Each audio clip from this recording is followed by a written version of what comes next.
নগরকান্দার মানুষের কাছে একটি কথা আমি বলতে চাই,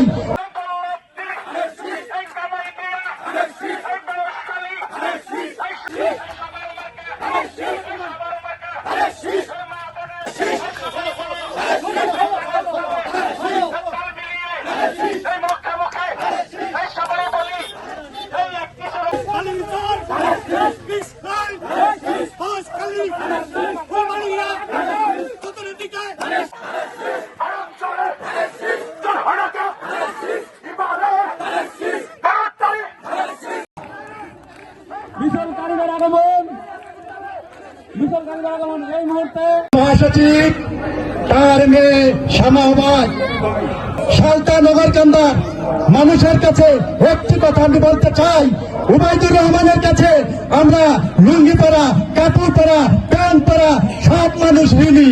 কথাটা কি সত্যি ভাই?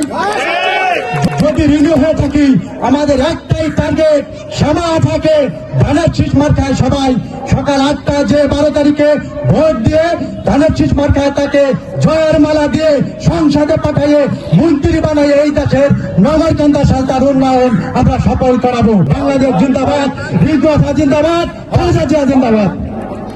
এখন সময় হয়েছে ঋণ পরিশোধ করার জন্য।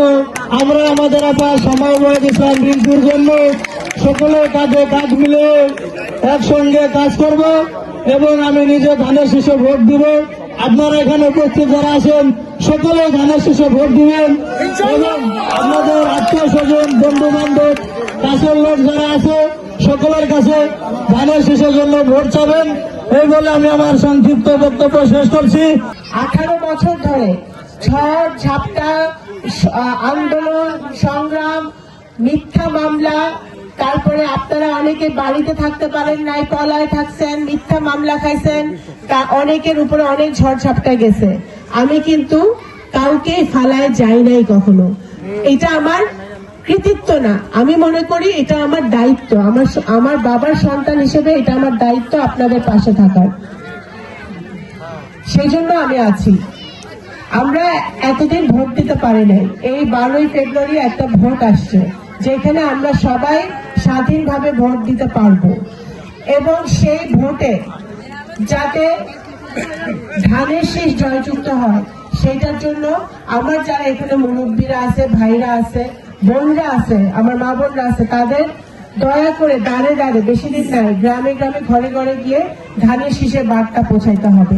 প্রার্থী আমি না, প্রার্থী কিন্তু আপনারা। ইনশাআল্লাহ আমি যদি বেঁচে থাকি, আল্লাহ তাআলা যদি আমাদের উপর মুখ তুলে তাকায়, এবং এটা 12 তারিখের সাথে সম্পর্ক নাই, 12ই ফেব্রুয়ারি নির্বাচনে যাই হোক না কেন, আল্লাহ তাআলা আমাদের কপালে যাই লিখে রাখুক, কিন্তু প্রত্যেকটা মাদ্রাসা, প্রত্যেকটা মসজিদ উন্নয়নের দায়িত্ব আমাদের। আমার বাবার সন্তান হিসেবে আমি সেটা করব। প্রত্যেকটা মন্দিরের সংস্কার করব।